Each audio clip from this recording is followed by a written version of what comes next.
Dear students, आप सबका आपका अपना यूट्यूब चैनल आद्या साइंटिफिक सोसाइटी में हार्दिक स्वागत है।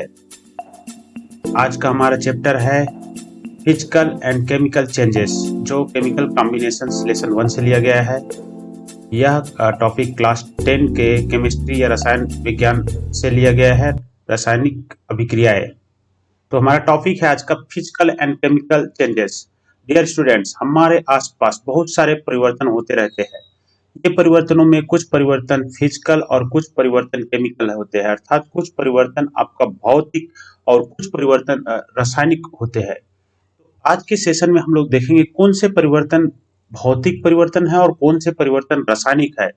And we have difficult to distinguish that different between physical and chemical changes.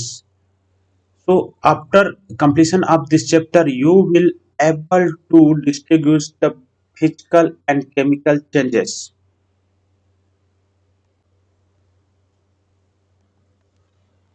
Before start the session, we have to know what is physical changes and what is chemical changes.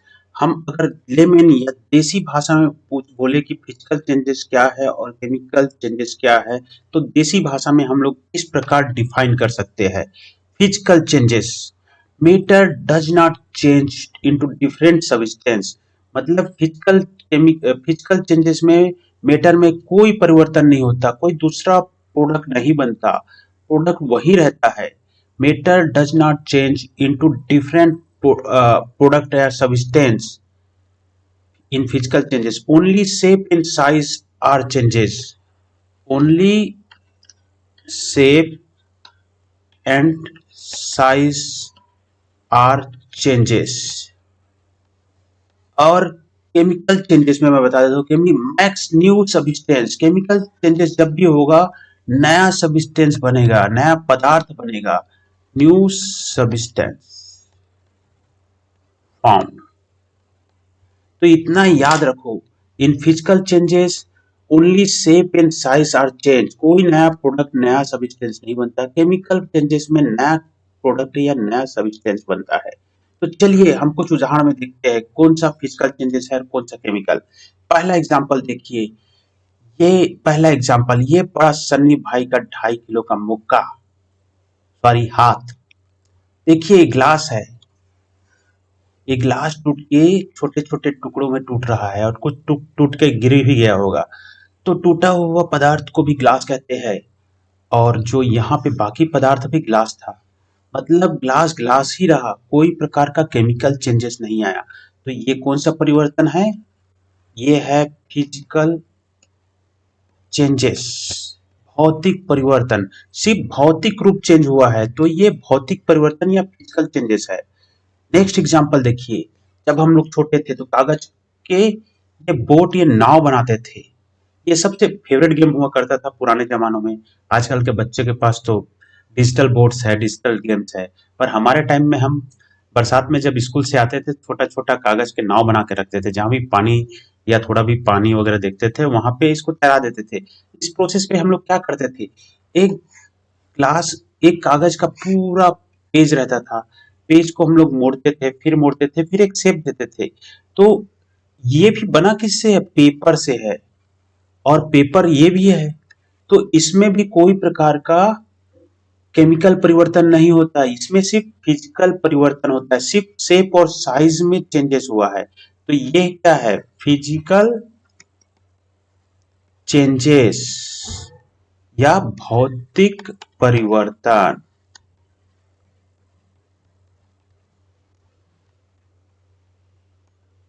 ये next example में देखते हैं। ये देखिए, ये है आपका ice cream. और आइसक्रीम जब भी समर में आप देखे होंगे, आइसक्रीम कैसे बनाया जाता है? आइसक्रीम को कोल्ड में रख के उसको जमाया जाता है। लेकिन जब भी आप गर्मी में आइसक्रीम खाते हुए देखते हो, आइसक्रीम के छोटे छोटे ड्रॉप्स जल्दी से गिरने लगते हैं। मतलब क्या होता है? आइसक्रीम पिघलने लगता है, मेल्ट होने लगता है। तो ये किस प्रकार का परिवर्तन? इस परिवर्तन में सॉलिड लिक्विड में कन्वर्ट होता है। तो ये परिवर्तन होता है आपका भौतिक या फिजिकल चेंजेस। क्योंकि इसमें कोई केमिकल चेंजेस हो नहीं रहा है। नेक्स्ट एग्जांपल देखिए, ये नींबू है, नींबू को छोटा छोटा स्लाइस है, काटा गया है, नींबू को काटा गया है और एक बड़ा नींबू रहेगा। तो बड़ा नींबू और छोटा नींबू में कोई अंतर नहीं होता, कोई केमिकल कंपोजिशन में अंतर नहीं रहता, सिर्फ फिजिकल रूप से छोटे छोटे टुकड़ों में काटा गया है, जिसका उसका साइज और शेप, साइज छोटा हो गया और शेप चेंज हो गया। तो ये प्रकार का जो परिवर्तन होता है फिजिकल परिवर्तन कहलाता है। नेक्स्ट एग्जांपल देखिए, यहाँ पे क्या होता है, ये हो गया वाटर। वाटर यहाँ पे हीट की वजह से बॉयल हो रहा है, बॉयल होके क्या बन रहा है, वेपर। इस प्रक्रिया को बोलते हैं vaporisation. Vaporisation is a process in which liquid heated and converted into vapor. So this is called vaporisation process. Hindi में इसको वाष्पीकरण कहते हैं, मतलब जल का वाष्प में बदलना। इसका भी फार्मूला, जल का फार्मूला आप जानते होंगे, H2O रहता है, और वेप वाष्प का फार्मूला भी H2O रहता है, क्योंकि इसमें किसी प्रकार केमिकल चेंजेस नहीं होता, सिर्फ इसमें लिक्विड स्टेट से, लिक्विड स्टेट से आपका वेपर फेज या गैस फेज में चेंज होता है। तो ये भी एक प्रकार का फिजिकल परिवर्तन है। देखिए, ये क्या है, कैंडल, या हिंदी में इसको मोमबत्ती बोलते हैं। मोमबत्ती किससे बनता है, मोमबत्ती बना रहता है पैराफिन वैक्स। और पैराफिन वैक्स एक्चुअली क्या है, ये पैराफिन होता है, वैक्स होता है, हाइड्रोकार्बन्स का एक फॉर्म होता है। हाइड्रोकार्बन मतलब हाइड्रोजन और कार्बन से मिला हुआ पदार्थ। तो जब भी मोमबत्ती जलता है तो जो हाइड्रोकार्बन, जिसमें कार्बन और हाइड्रोजन मिलता है, तो मोमबत्ती ऑक्सीजन के प्रेजेंस में करके CO2 और H2O बनाती है। CO2 वेपर के रूप में निकल जाती है और H2 भी वेपराइज्ड हो जाता है, और बाई प्रोडक्ट उसमें, इसमें लाइट और एनर्जी इमिट होता है। तो इसमें क्या होता है, ये सब केमिकल्स के रूप में चेंजेस हो जाते हैं। पैराफिन वैक्स कंप्लीट CO2 और H2O के रूप में कन्वर्ट हो जाता है। तो यह किस प्रकार का चेंजेस है, यह केमिकल चेंजेस है। तो अभी तक हम लोग एग्जाम्पल के द्वारा हम लोग फिजिकल और केमिकल प्रॉपर्टीज को समझ गए होंगे। आइए उसको डिफाइन करते हैं, क्या डिफिनेशन क्या बोलती है। अब physical changes is a change in more one or more physical properties of the matter without changing a chemical properties. तो यहाँ पे पहला परिभाषा बोलता है, सिर्फ फिजिकल प्रॉपर्टीज या भौतिक गुणों में परिवर्तन होता है, केमिकल गुणों में कोई परिवर्तन नहीं होता। तो हम लोग जो भी एग्जांपल देते हैं फिजिकल चेंजेस का, कोई केमिकल रिएक्शन है, कोई केमिकल चेंजेस नहीं हुआ है। फिजिकल प्रॉपर्टीज हम लोग देखते हैं जैसे शेप, साइज, आपका melting point, boiling point, density, ये सब फिजिकल प्रॉपर्टीज होता है। इसका चेंजेस से कोई प्रकार का केमिकल चेंजेस नहीं होता। Matter does not change into different substance by physical changes. भौतिक परिवर्तन में पदार्थ भिन्न भिन्न पदार्थ नहीं बनता, मतलब भौतिक परिवर्तन में कोई नया पदार्थ नहीं बनता, जो पुराने पदार्थ रहते हैं वह वही रहता है। Physical changes include changes in size and shape, हम लोग पहले ही बता चुके हैं, सिर्फ फिजिकल चेंजेस में साइज और शेप में ही परिवर्तन होता है।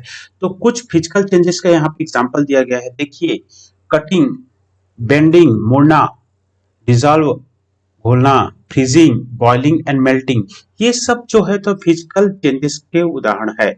आइए देखते हैं, हम लोग ऑलरेडी सनी भाई का 2.5 किलो का हाथ तो देख चुके हैं। ये जो ग्लास होता है, टूटने के बाद भी ग्लास ही रहता है। ये अगर सीधा ग्लास है, टूटने के बाद छोटा छोटा टुकड़े, वो भी ग्लास रहता है, उसमें किसी भी प्रकार का केमिकल चेंजेस नहीं होता।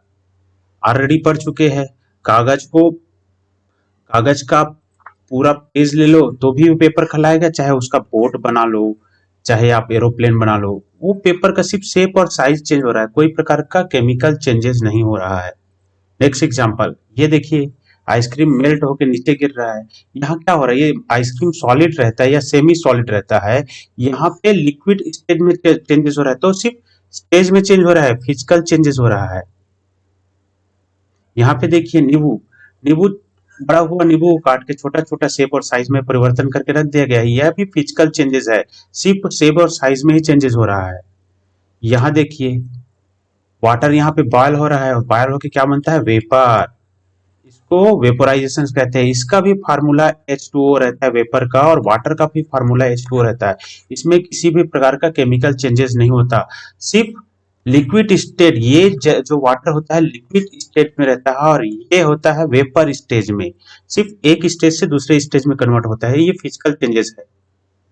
यहाँ पे देखिए नया एग्जांपल, ये आपका लकड़ी काट रहा है, हेमर के ये लकड़ी काट रहा है। लकड़ी काटने में क्या होता है, बड़ी लकड़ी भी वुडन का बना होता है, वुड का बना होता है, छोटी लकड़ी छोटे छोटे टुकड़े भी रहेंगे वो भी वुड का बना होता है, सिर्फ फिजिकल चेंजेस होंगे। अभी देखिए जब हम लोग छोटे थे तो इसको बोलते हैं मार्बल, हम लोग बोलते थे इसको कंचे। तो बचपन में हम लोग खूब कंचे खेलते थे, रंग बिरंगे कंचे आते थे। तो इसमें क्या होता है, बहुत सारे कंचे को एक साथ रख दिया जाए तो इसमें कोई केमिकल रिएक्शन नहीं होता, सिर्फ अलग अलग कंचे मिलकर एक मिक्सचर बना देती है, तो इसमें सिर्फ फिजिकल चेंजेस होते हैं। ओके,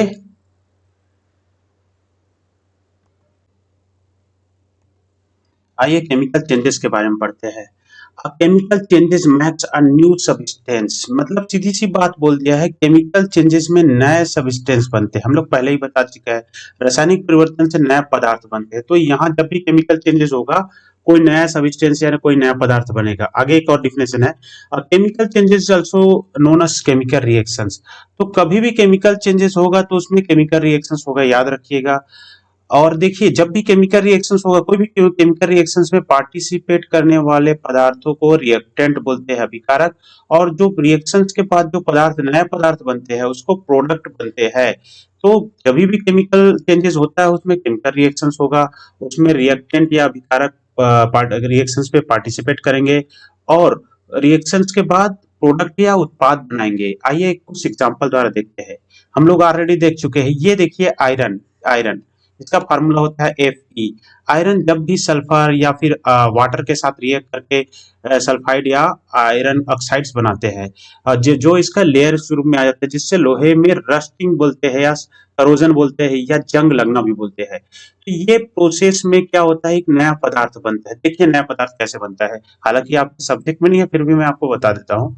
तो इसमें क्या होता है, आयरन आयरन में जनरली दो चार्ज रहते हैं, आगे की जब हम पढ़ाई करेंगे तो आप लोग देखेंगे। और एक आयरन होता है तीन चार्ज वाला, Fe2+ और Fe3+, इसको बोलता है फेरस और इसको बोलता है फेरिक। तो देखिए इसके साथ जब वाटर क्रिया करेगा तो जनरली क्या होता है, OH- होता है।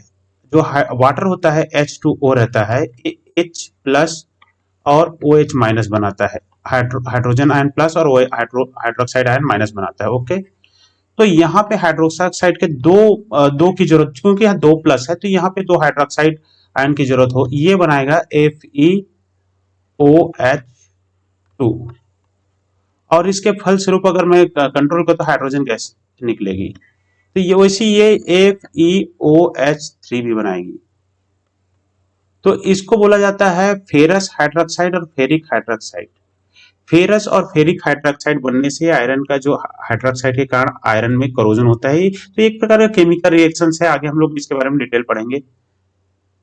ये देखिए हम लोग पहले ही पढ़ चुके हैं, ये मोमबत्ती है जिसको कैंडल्स बोलते हैं। कैंडल्स बना होता है जनरली पैराफिन वैक्स से बना होता है, और पैराफिन वैक्स जनरली हाइड्रोकार्बन से मिलकर बना होता है। हम लोग क्लास 8 में पढ़े थे, हाइड्रोकार्बन क्या है, हाइड्रोजन और कार्बन के बने हुए सब्सटेंस होते हैं। जब भी हाइड्रोकार्बन का पूर्ण ऑक्सीडेशन या कंप्लीट दहन या ऑक्सीडेशन होता है तो ये बनाता है CO2 और H2O। और और एनर्जी बनता है, एनर्जी एनर्जी यहाँ पे लाइट्स के रूप में निकलती है। इसलिए कभी भी जब रोशनी की जरूरत होती है आपको कैंडल जलाया जाता है।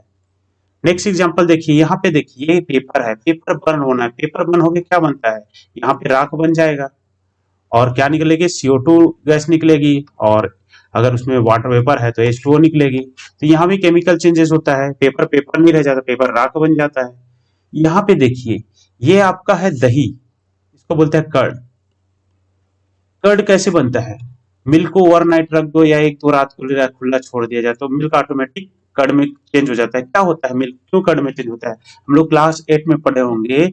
मिल्क में जो आपका लैक्टोबेसिलस, एक लैक्टोबेसिलस लैक्टोबेसिलस एक प्रकार का वायरस होता है, सॉरी बैक्टीरिया होता है, जिसके फलस्वरूप आपका जो मिल्क होता है लैक्टिक एसिड बनाता है। यहाँ पे मिल्क दही बनने में लैक्टिक एसिड बनाता है, याद रखिएगा। और लैक्टिक एसिड की वजह से ये खट्टा हो जाता है, इसलिए दही में कन्वर्ट हो जाता है। लैक्टोबैसिलस लैक्टिक एसिड और कर्ड बनता है।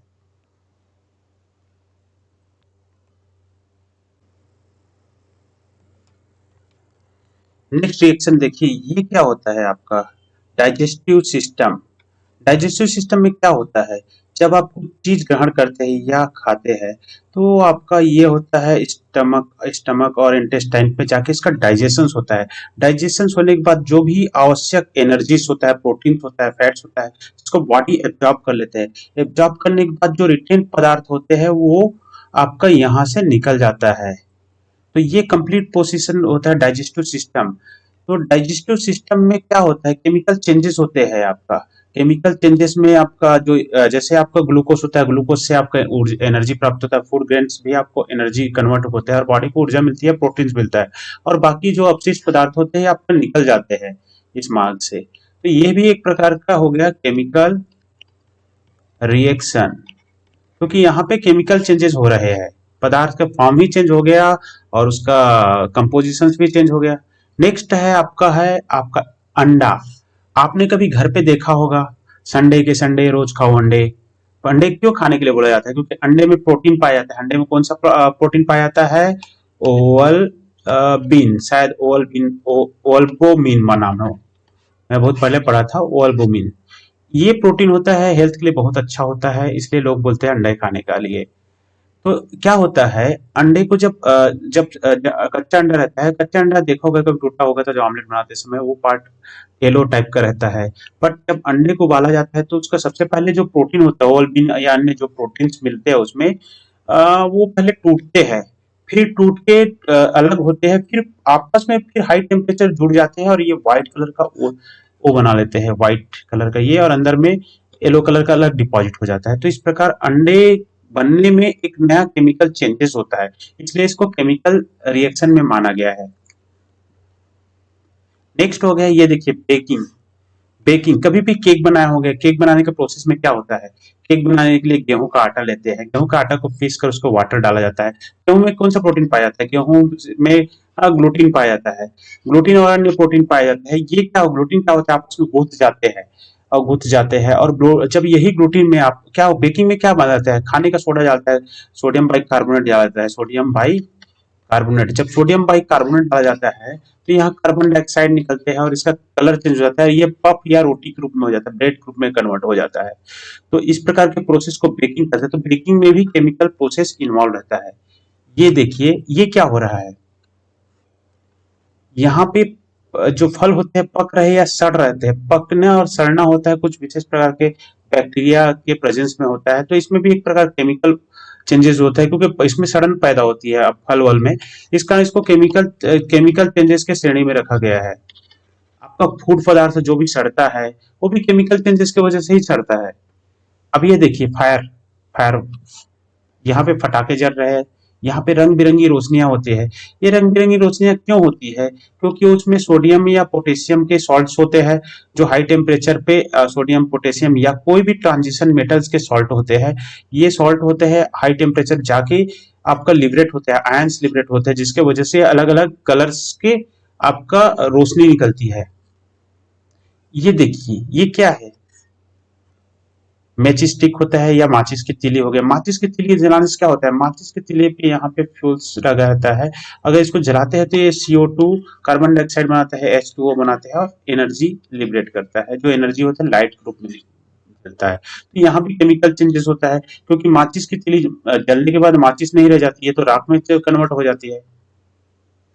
इस प्रकार हम लोग देखें फिजिकल और केमिकल चेंजेस। तो फिजिकल और केमिकल चेंजेस को आपको समझ में आ गया होगा। समझ इसमें सिंपल है, आपको फिजिकल चेंजेस में matter does not change into substance, मतलब फिजिकल चेंजेस में मैटर कोई नया सब्सटेंस नहीं बनाता, सिर्फ शेप और साइज में अंतर रहता है। केमिकल चेंजेस में नया सब्सटेंस बनाता है। सिर्फ यही दो चीजों को याद रखना है, तो पूरा ये टॉपिक आपका हो गया है। आई होप आपको समझ में आया होगा। अगर आपको समझ में आया होगा तो प्लीज सब्सक्राइब माय चैनल, और भविष्य में आपको इससे भी अच्छा कंटेंट देने का प्रयास करूंगा। Thank you very much.